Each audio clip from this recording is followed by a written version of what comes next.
We're at Kartchner Caverns State Park. You all got here, so good job. All right, cool. Sweet, okay, so I'm gonna go ahead and start my talk.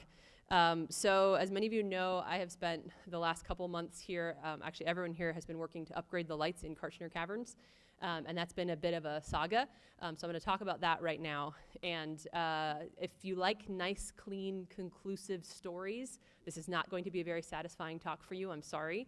And also if you like really nice photos, it's not gonna be a great talk for you because all of these were basically snapped with my phone in between doing other work in the cave.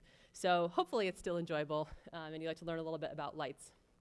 Okay, so first off, this is a photo of our super awesome old computer that used to run the lighting system. So as you can see, we got this a lot. We had some problems with it. There's nothing going on the screen right now. And I don't remember what the operating system was on this, but it was slightly more up to date than the computer that ran the mass spec that I worked on in grad school, for all those of you who remember those complaints. We used to have one of those printers with the little holes on the sides, you know. This was not quite that old. In any case, so what are we trying to do here? We are trying to bring lights into a cave. And that is an incredibly complex, complicated process. We have more than 100 miles of wiring. We have to somehow light everything up so it looks gorgeous and beautiful and makes it possible for the public to be in there. We also need lights for safety reasons, so that if people have to leave the cave, they can get out safely. Okay, we can skip that. So like I said, we have about 100 miles worth of wiring in the cave. We actually did not upgrade any of that. We have a lot of places in the cave that look like this. Some of this is under the trails, so you can't actually see it, but we have a lot of wiring going through that cave. We also have 3 different types of lights. These are our primary lights. These are par 38, so they're about this big around. And we have about 300 of these on one side of the cave and about 180 on the other side of the cave. We also have these show lights. So those of you that have been to the throne room, you know we have a music and light show. These were 500 watt lamps. There are 20 of them in the cave. And I will tell you, when those went on, you walked by them and you could feel it. You could feel it 4 or 5 feet away. You could feel that heat. And then the last type of lighting that we have is this rope lighting. This isn't the best picture, but it's this pathway lighting. It's mostly for safety, but it's also so that people's feet are illuminated and they don't feel unsteady or at all uncomfortable when they're walking in the cave. Okay, so let's talk about how the lights are supposed to work in the cave. Okay, so this is a map of Kartchner Caverns. We've got 2 tour routes. We have our tunnels here in kind of this lavender. This is our rotunda and throne tour here, and then this is our big room tour here. Go down the tunnels like this and start over here, and then end up at our lower portal. So we, as many of you know, we have multiple tours in the cave at once, and because of that, we've had to kind of break the lighting into different zones, and this was done 20 years ago, and we're just kind of upgrading that today. So let's just make it clearer, because this is how my brain works right now, is I'm just thinking about lighting in zones, and I'm not even thinking about the cave. It's very complicated.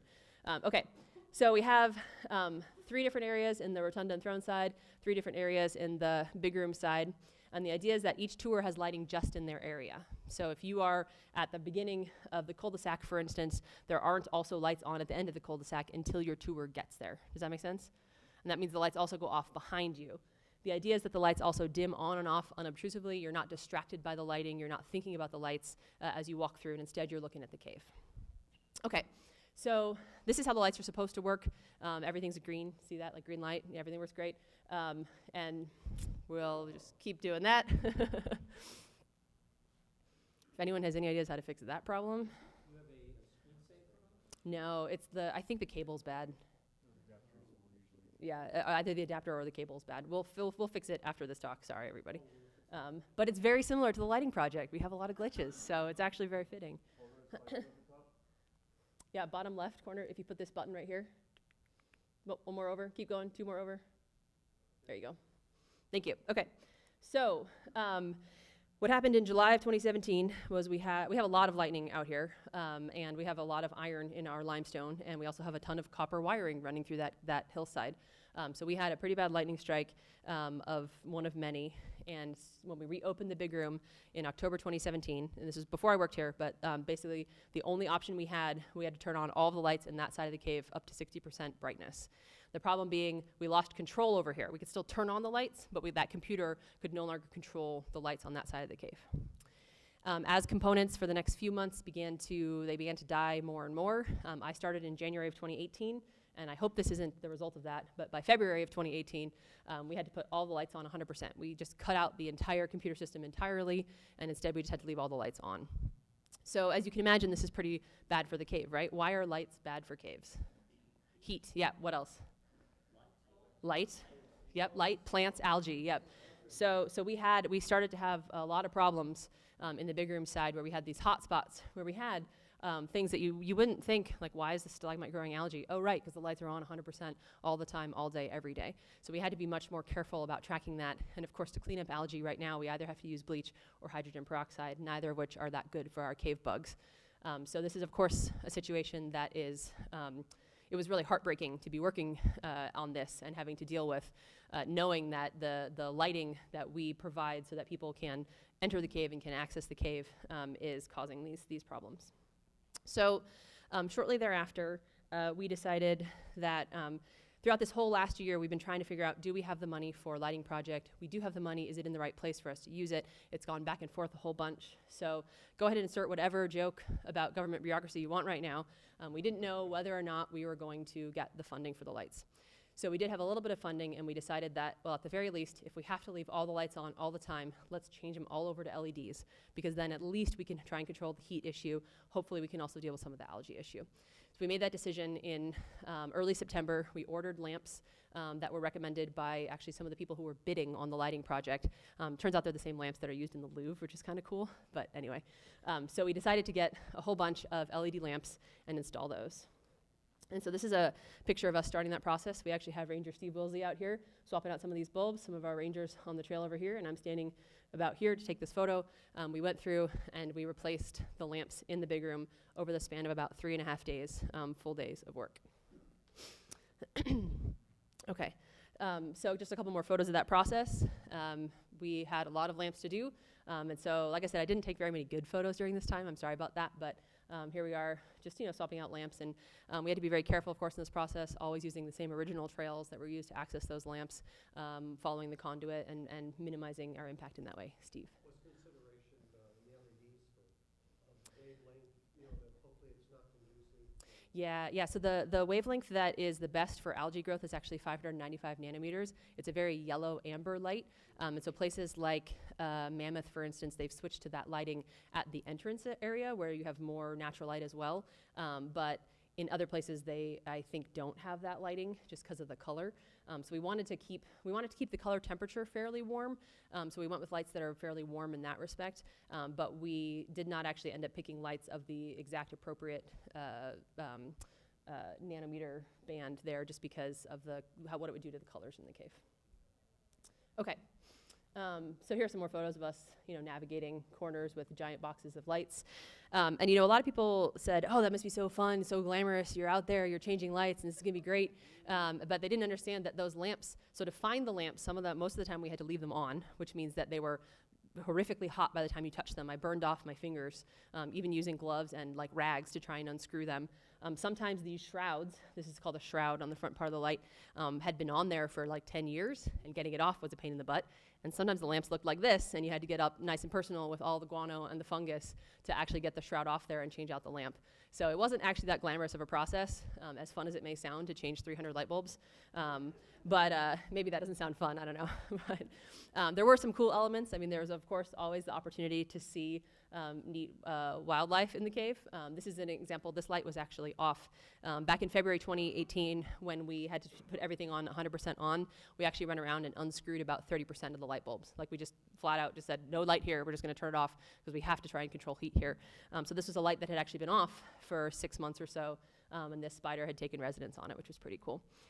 And then what also was cool is I was later trailing a tour after we had swapped out the lamps to LEDs. So this is actually one of our new LED lamps, and that's a spider, which is really blurry because I took it with my phone on a tour, which you're not supposed to do, by the way, but I let the tour get ahead of me. It was fine. Anyway, so there was actually a spider that was living on the lamp when it was on. So that was kind of my first moment of like, okay, like we switched over to LEDs, like this is at least a good step in the right direction, even if we don't know for sure yet, when we're going to get that money for the lighting project. Thank you, Paul, for being on that connection problem. Okay, so We also had a lot of help from other rangers on the park. So to swap out those show lights, we basically set up a bucket brigade so that we could pass all of the big show light fixtures without having anyone trip on the ground. No, Rich has a beard that's like down to his like mid chest, so he just wants to make sure that doesn't get caught in anything. It's not even that cold, yeah. So we got help from other rangers as well. This is one of our spots that had a lot of algae growth, and so they also came out and helped us. The other rangers on the park came out and helped us with all of this. We also had help from a ton of rangers and volunteers to change out all the rope light. So all the pathway lighting, all those channels have to be cleaned out. All the stuff has to be pulled down and then reinstalled, which is a massive process that also got done in this time. And this is just kind of a side note. You can see an example of old rope light with burnt out sections next to new rope light LED. The difference is that's like 5 watts a foot, and this is like 0.7 watts a foot. So it's going to be a really big difference in terms of power usage as well. So the process of actually changing out the lights was pretty substantial. So you're probably, that was probably a lot of information all at once, but let's just put it all in one place. So in terms of some numbers for this project, we had 3.5 days to change lights in the big room, 2 to 3 rangers and a volunteer for 7 hours a day, 309 lamps. We had Rotunda Throne, 2 to 3 rangers for 2.5 days, et cetera. We had 4,400 feet of new rope light, pulling out all the rope light, changing the channels.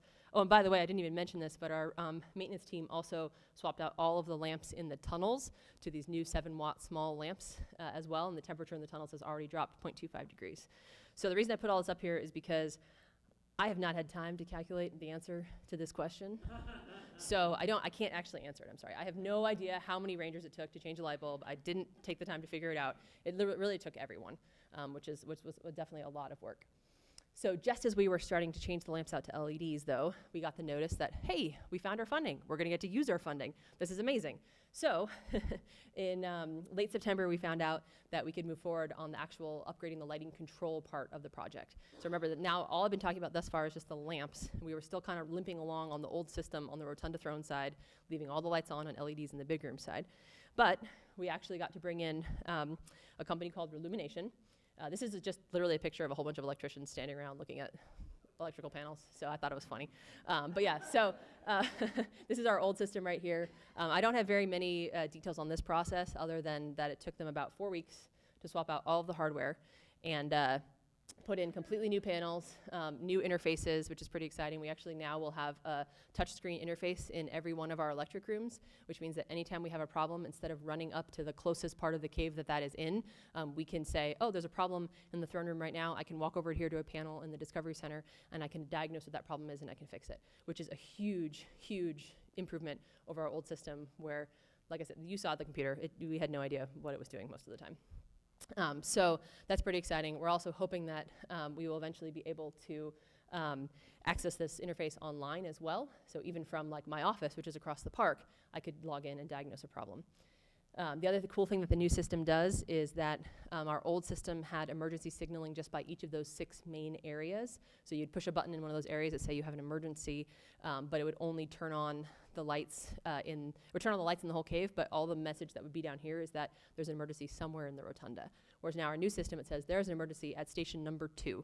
There's an emergency at station number 5. And that button can also now send out texts and emails. It can say EMTs start moving towards button 33 because there's some medical emergency there. So we are super excited about the safety and efficiency improvements that we're going to get from this system. However, like I said, that we're going to get, we're not quite there yet. It turns out we were supposed to be done by January 22nd, but as always, projects have some delays in them. Nothing about this project was simple. Even reinstalling the rope light, we had little hassles that we didn't think about. For instance, these little boxes here are crucially important. They convert AC power to DC power, which is what the new LED lamps lights run on. As you can see, the channels under the curbs were not really designed to accommodate giant blocks or a whole bunch of extra cord. So little things like that, we're like, oh, we got to solve this issue, got to solve this issue. It's definitely been a work in progress in that respect. So the other thing that we've learned about lighting, and I'm sure there's someone in this room that knows a lot more about lights than I do, is that LEDs react differently to power than halogens and other types of lights do. So the issue is that a lot of lamps, a lot of LED lamps, you give them a certain amount of power. This is the behavior you want from a light, right? You give it 25% of the power, or you set the dimmer to 25%, and then you get 25% of the output of the light. You set the dimmer to 50%, and you get 50% of the output of the light. Like, that's what you want. It makes sense in your head. You push the thing, and you say, I want double the light. You double the dimmer switch. However, LED lights don't quite work like that.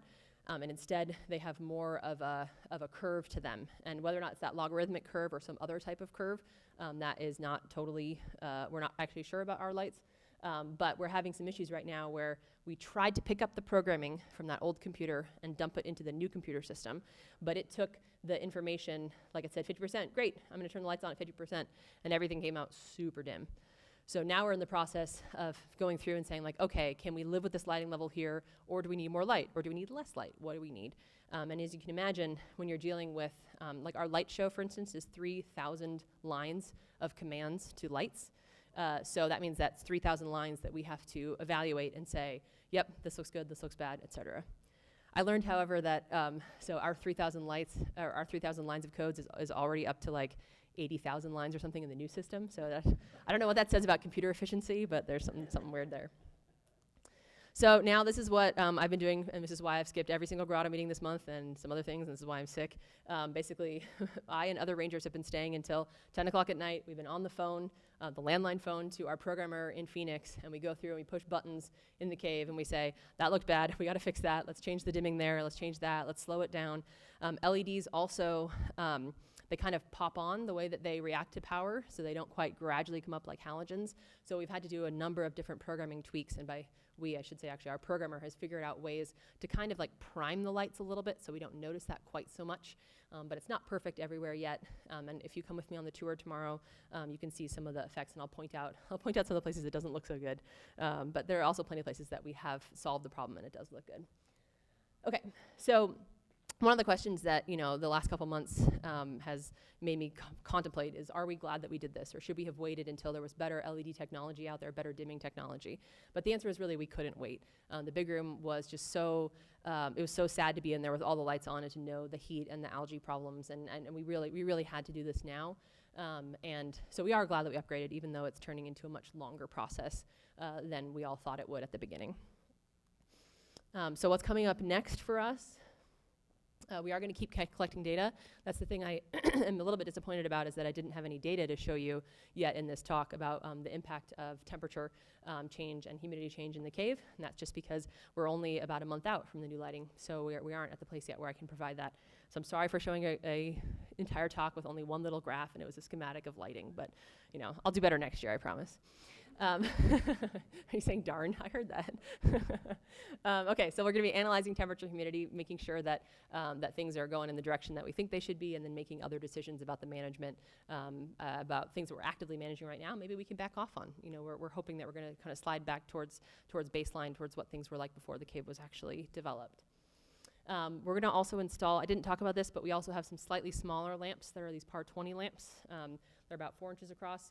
And those ones are even worse when it comes to the popping on effect. So we're, the places that we can't fix it with the programming, we're considering installing physical filters to kind of dim that light down a little bit, just to make sure that it's not quite so drastic when they come on. And then, of course, we're going to keep tweaking to improve the tours, to improve public safety. And we're at the point now where I'm much less worried about the health of the cave, because we have lighting control back. We can turn the lights on and off in each section of the cave the way they're supposed to be. But we are, of course, still monitoring and watching cave health as well. So for those of you that were super excited about lights, I will be doing a tour tomorrow. I have a sign-up sheet for that. Just come find me at one of the breaks, and I can put you on there. It's at 11:40, and we'll go through it. And I can talk about the regular tour stuff, but I think it'd be cool if we focused sort of more on the lights. But yeah, so that's an option for those of you that haven't been here before, or who want to see that in particular. Sorry, it's very not relevant for this talk. We'll just turn that off. Okay. And then last up, I just wanted to ask if anyone has any questions about lighting. Steve? When you say it dims when they leave, is that a sensor, or does the razor have to tap a screen or tap a button? Yeah, that's a great question. Thank you. I should have explained that. So throughout the cave, we have these stations that have buttons in them. And we now have a lot more buttons than we used to, but they push a button that says tour.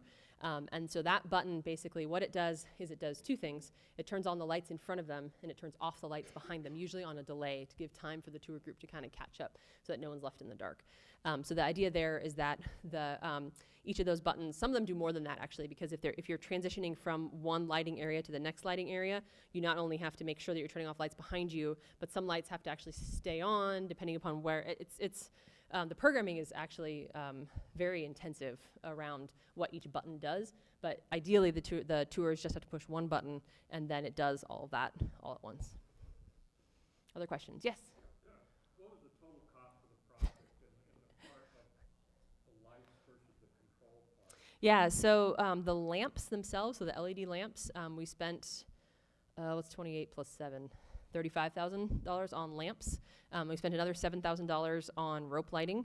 The lighting controls and sort of swapping out all of the components. We swapped out all components except for the wiring in this process. What we paid our contractor for that was $390,000. And I will say that Carlsbad just redid their lights. They also got new fixtures, and I think they got new wiring. And they just spent something on the order of multiple millions of dollars. So that was not an option for us. But I think with the fixtures that we have are still in good enough shape that upgrading the lamps was a good move at this point.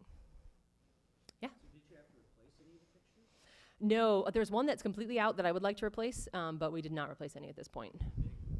Oh yeah, sorry, good point. We did replace the show fixtures. So we took those big fixtures out. We now have these really nice LED ones that they have put out a whole bunch more light. I actually think one thing that I'd like to go through and do is evaluate whether or not we need 20 of those anymore, because I don't think we will. And one benefit is, so another ranger and I spent about 8 hours one day going through and re-aiming those after we ripped out all the other ones. I did actually take compass and clino measurements for each of the show fixtures to make sure I could point them in about the right direction. I was like, yeah, I'm using mapping skills for this. This is great. But so we went back out there to re-aim them. And what was amazing is we turned them on to do that so we could see where they were pointing. And you could touch them after being on for half an hour. And you could like if you wanted to, you could put your face on them. We didn't, but you could. So that was one of those things where I was like, okay, this was definitely, getting those 500 watt heaters out of here was definitely a good move. So you're right, we did swap out those fixtures. Yeah, Steve. I noticed the spray for the algae. What spray did you do? And do you think you now have the algae knocked back down again? Is it under control? Yeah, so right now we're treating with 10% bleach. I had a summer intern this year who she did 5 different treatments, different chemicals in the tunnels. And she showed actually that 12% hydrogen peroxide solution is the best for initial algae, getting rid of it initially. But in terms of preventing regrowth, bleach is the best. So we're experimenting now. We haven't done that. We haven't done a actually controlled study on the effect on formations. We have some pieces of flowstone that were moved during development that we're going to now test that on and sort of see what's the impact of hydrogen peroxide versus bleach on the actual flowstone itself. But so for now we're using bleach, and that's kind of the standard, unfortunately. Yeah, Dave.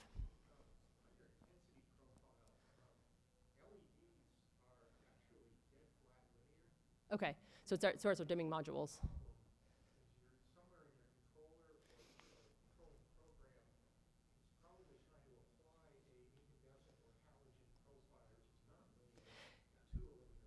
Yeah, I thought about putting that on there. So if you have a linear light and a logarithmic or other type of dimmer, then you will end up having a logarithmic appearance to the lighting. And I think you're right on about that. I didn't know which was linear and which was logarithmic, but I figured one of them was. So yeah, and that graph is just from my own research. I have to get the actual specs from the lighting company to see if they can use that to fix it.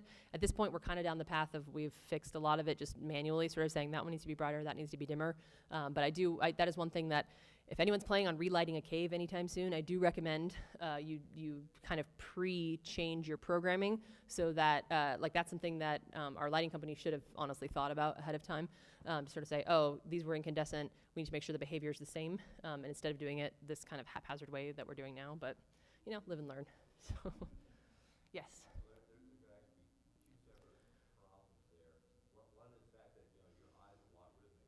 Right. So you actually want a logarithmic progression in your light algorithm to end up with The right amount, yeah. And the other thing is that the power supply inside the bulb Right. is trying to compensate for things that your controller might not be expecting. Yeah, and so the little drivers and the bulbs themselves, I mean, we know the bulbs run on DC, but we're still feeding them AC, and so there is some power loss there, and that's something that we talked about whether or not we could fix that in the electric rooms, and maybe that would help with it in the long run if we can do that and send out DC to the lights, but we may have transmission losses at that point, so I don't know, but we should talk more about that. Do you have another question? Yeah.